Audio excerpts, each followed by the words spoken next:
Hi, this is Anupinder Singh from Superwits Academy. Uh, in this video, I will be going through all the available packages in the Cloudsim and let you know about the behavior that these classes support in simulation. As I've already discussed about the basic fundamental components which this whole Cloudsim simulation tool creates when it runs its simulation process. Now in this video I will be more emphasizing on that how the whole structure of this particular project has been uh, maintained and what each particular package, like this particular package is org.cloudburst.cloudsim, does in that particular simulation process every time you run it, right? So starting with the first package, that is org.cloudburst.cloudsim. This package basically contains all the classes that produces different type of behavior in simulation process and can be categorized in two ways. Like one way is the simulation components, right? And the simulation components are basically the data center broker, the cloudlet, and the file, the host. Then if you see the storage is there, and extending this particular storage class, you will find hard drive storage, and one is SAN storage. Similarly, cloudlet will be extended for res cloudlet, which basically maintains a list or maintains all the objects and their operations which are submitted to some cloud resource for execution purpose, and so on.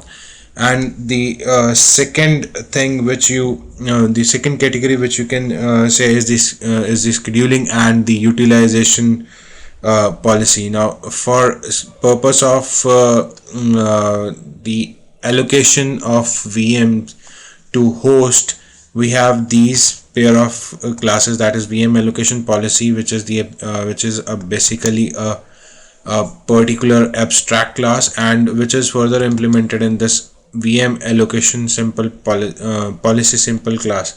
So this contain all those different behaviors which may be required by VMM of data center, that is a virtual machine manager of data center, to allocate a VM virtual machine to a particular host in that particular data center, right? So similarly, we have VM scheduler class, which is again an abstract class and whose implementation is done in three forms. One is space shared, one is time shared, and one is time shared over subscription. So if you see here, you will find that different operations are there which are all implemented in this class, like this allocate PES for VM and so on. I will be discussing all these things in further videos, but right now you just need to take a brief of it, that how the categorization of these classes and what kind of behavior they produce in one single package, right? And the last thing which I would like to put stress upon is the utilization model. Now this utilization model has an interface which is utilization model class, and it has a get utilization function, and they are further implemented in the utilization model full, null, and planet lab in memory. So this basically defines that what kind of utilization of the host resources will be applicable. And the last and the most important thing here is the cloudlet scheduler. Now this particular cloudlet scheduler is basically defining that how these cloudlets will be executed in your VMs, to whichever VM they are allocated for execution, right? So there are again three variations for this. One is dynamic workload, one is space shared, and one is time shared. And a very brief content is already provided in the Cloudsim paper, which I have discussed in last video, and that paper is a wonderful paper. If you read it, you will get to know about most of the classes, that what exactly they work, right? Now moving on to the second particular package, if I come to is, that is org.cloudbus.cloudsim.core. Now this package, if you want to say, you can say it the brain and the heart of this whole simulation process. Like if you see here you will find cloud information service class. One is the Cloudsim class, one is the Cloudsim shutdown class, one is the Cloudsim tag. There are two types of queue classes. One is deferred and future queue. One is sim entity and one is sim event. Now this print file is my own custom class which I created to just to check that how this particular simulation process works. So this has some sort of particular messages printing functionality, which sends everything to a file and save it as a log, right? So I will be discussing about this once I come to the concept where I will show you that how this whole simulation process work in stepwise, right? So I start with the very first thing, that is the cloud information service. This basically, this is the basic class which is created at whose object is created in the initial stage. Then Cloudsim is there, then Cloudsim tag is there, Cloudsim shutdown is there. Now the main important class which actually holds the key component of the simulation.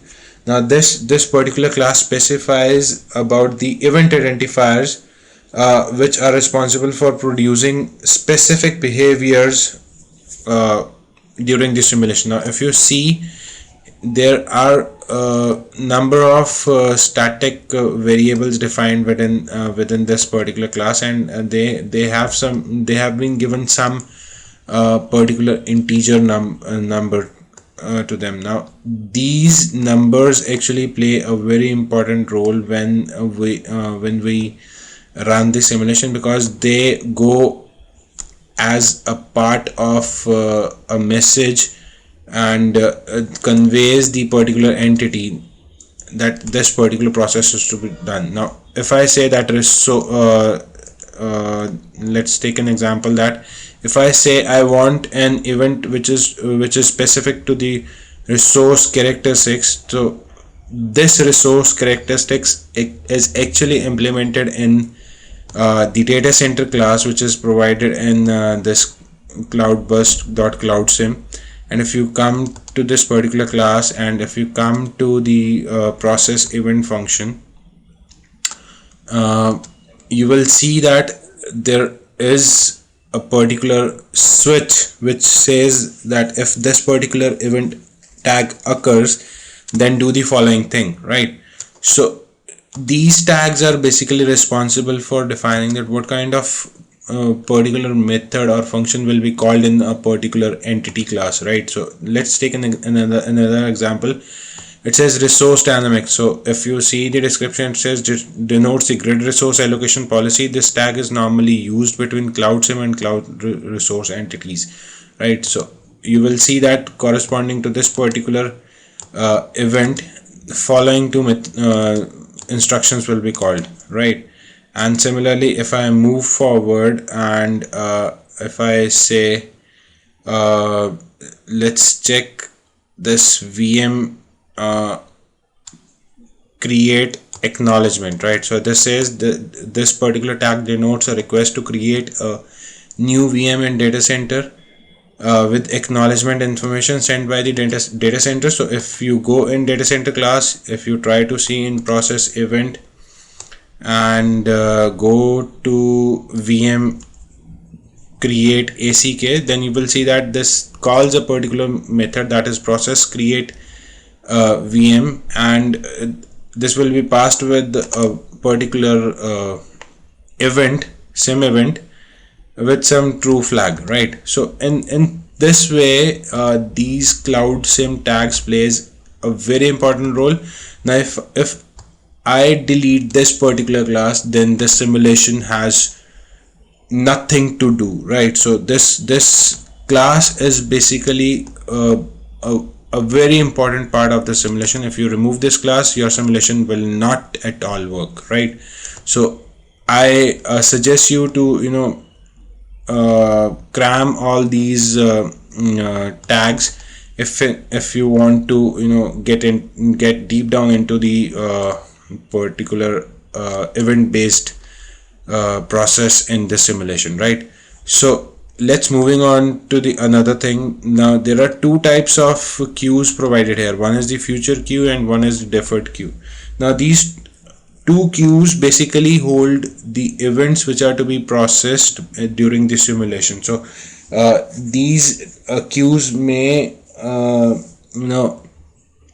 take some events which says, okay, initiate this particular entity. Let's say CIS entity is to be initiated. Then second event says that initiate data center. Then third event says initiate data center broker, right?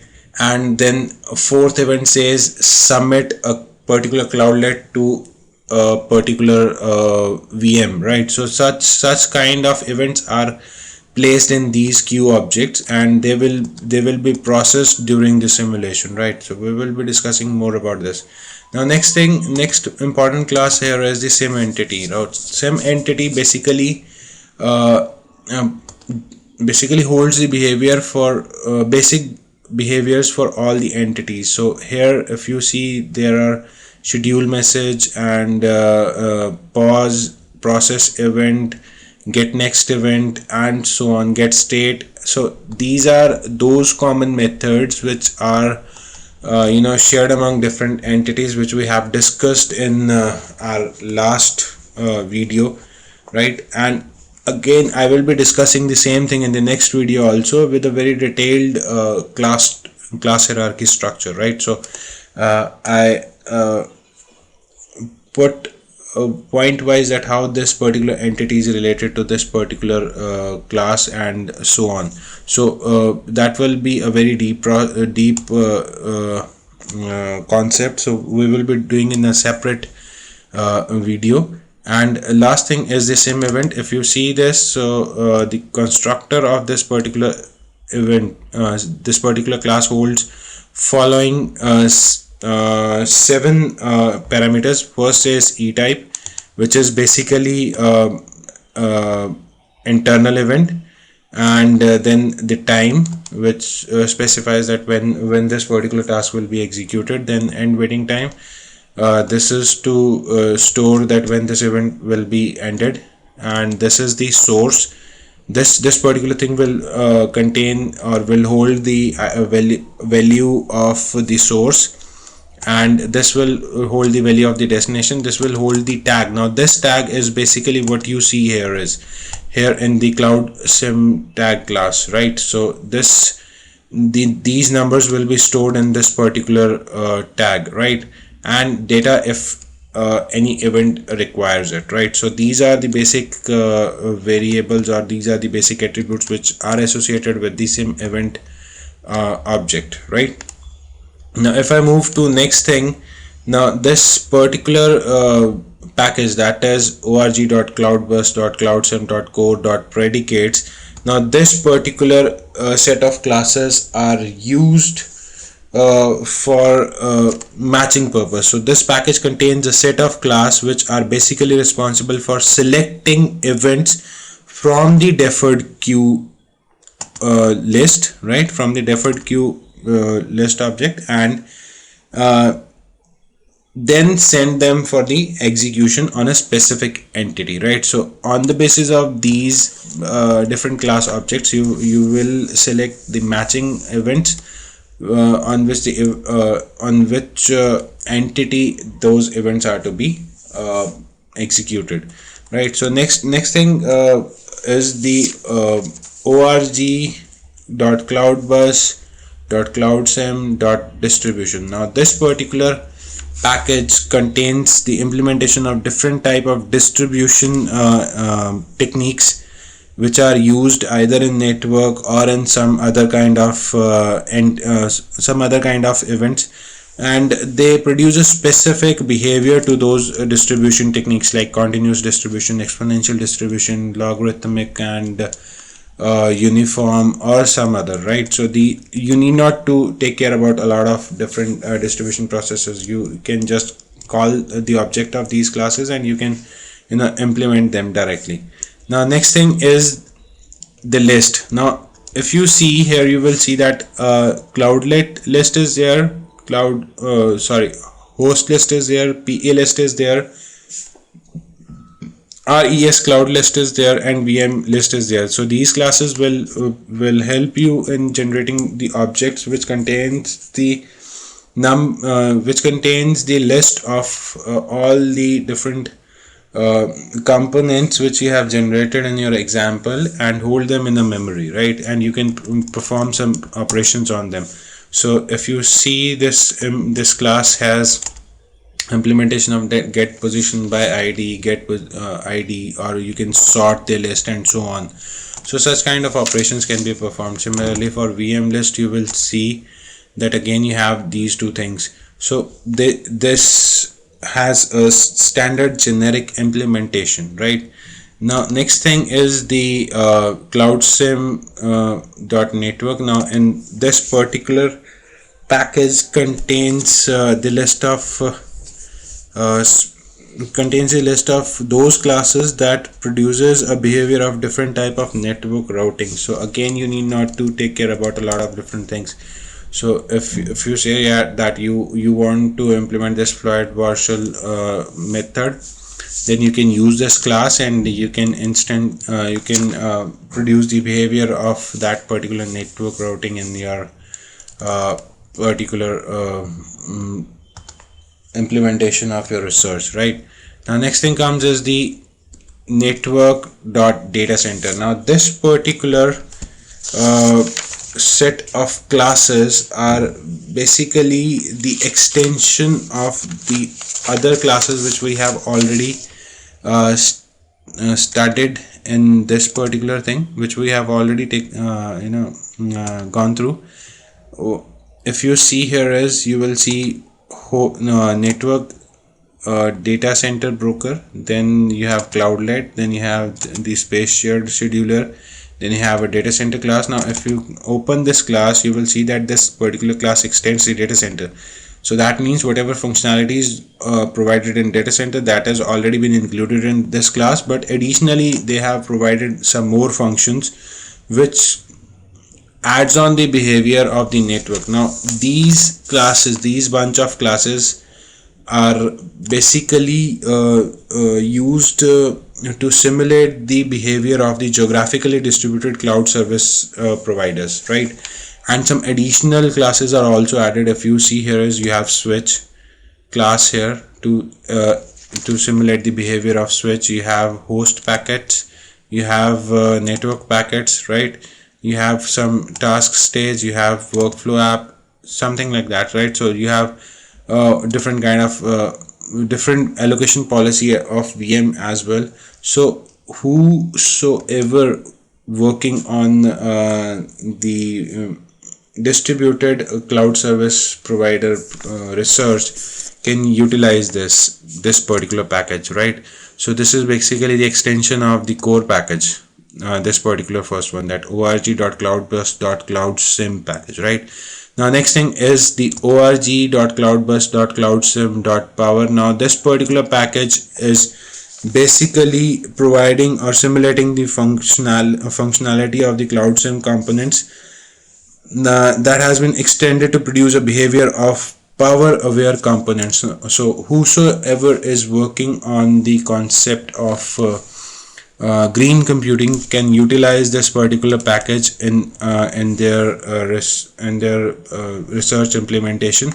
And again, if you see here, this extends this particular power data center extend the data center class, and additionally few more functionalities has been added, right? So there are the classes which are already defined above, but few added functionalities are required. They have implemented into this. Now along with that, if you see here, there has been provided some of the VM policies, different policies which are available or which are to be done in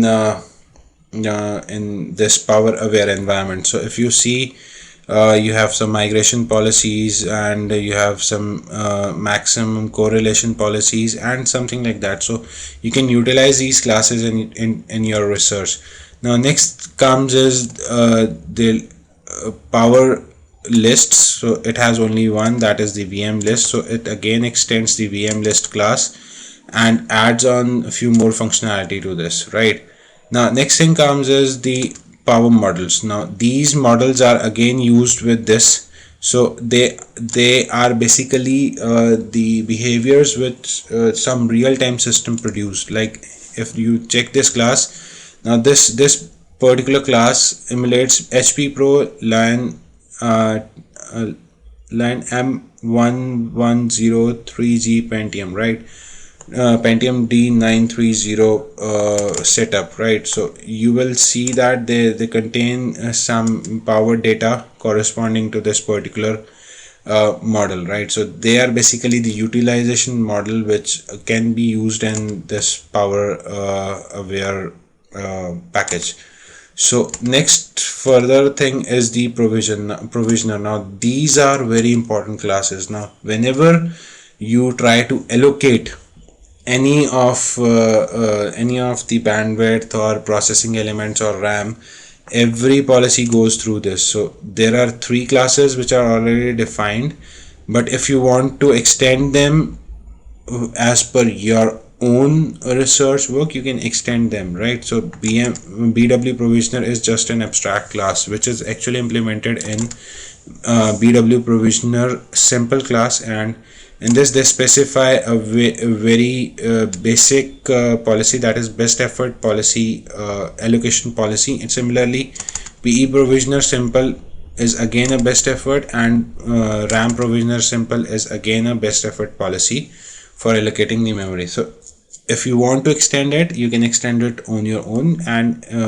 either you extend this class or this class, whatever is your requirement, right? So in this way you can use the provision. Now if I show you that where these provisioners are used, you go in examples and you go in any of the examples. So let's say I open up this Cloudsim example 1. You will see here that we will provide some particular things. This is VM, then let's see where the host is created. Say utilization model. Okay, so I go in this. So here if you see, you are creating a host with some specific RAM, storage and BW. So whenever you add these things, you create the object of the BW provisioner simple class and a RAM provisioner simple class, right? So in case if you are doing it for processing elements, so you use PE provisioner simple class, right? So this is how these all bunch of classes produce the different behaviors within your simulation process. And the last one, if you see, is the utility thing. This particular package has only 4 classes. One is to provide the basic math functionalities, math utilities, right? So they are customized for the use of cloud based environment. Then one is the execution time measure. In this you can measure the execution time of each event. Similarly, some work model is there and work model file reader is there. So they have some specific functionality corresponding to some produced behavior, right?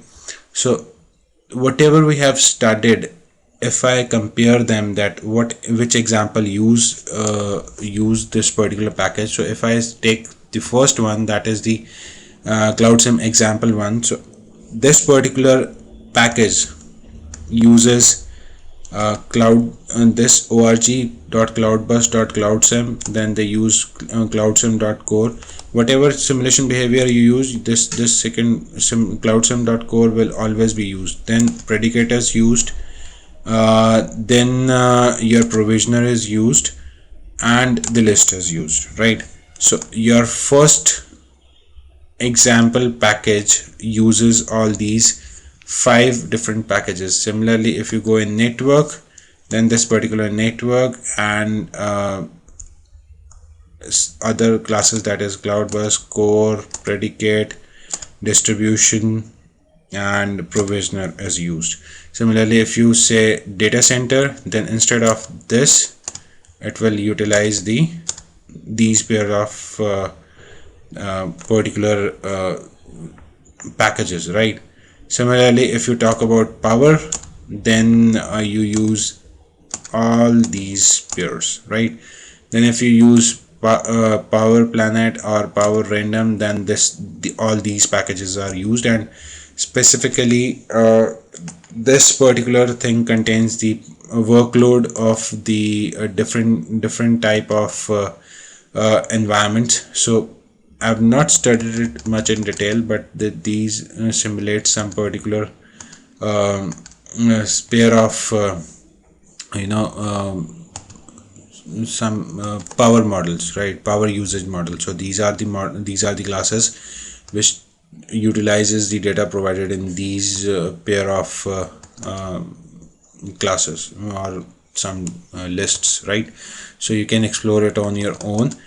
And at last, I suggest you to please go through these text files, because they have some good content to read, and this gives just a very basic understanding of that how this whole project is organized, and what are the new releases are there, is there any change, which particular version has what thing, and what kind of bug has been fixed, and how to run your examples if you are not using the Eclipse. So every detail is provided here. If you want to use, you can utilize these classes, and maybe you get some information which you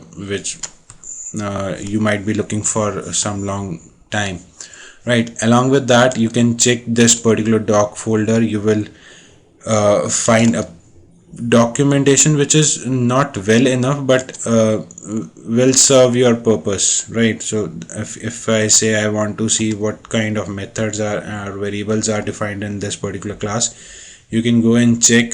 So this is a very handy manual, but is not the detailed one. So it can provide you some help, but most of the things you need to understand on your own, that how this whole thing works. So with this, I sign off for this particular video. I hope I tried to make you clear about that the basic structure of this Cloudsim project, and I hope this will help you somewhere in implementing your research, right? So thanks very much for watching. In next video, I will be covering the detailed part that of the class hierarchy, that how these classes are correlated to each other, and what kind of behavior dependency is there in these classes. So thanks for watching. Bye.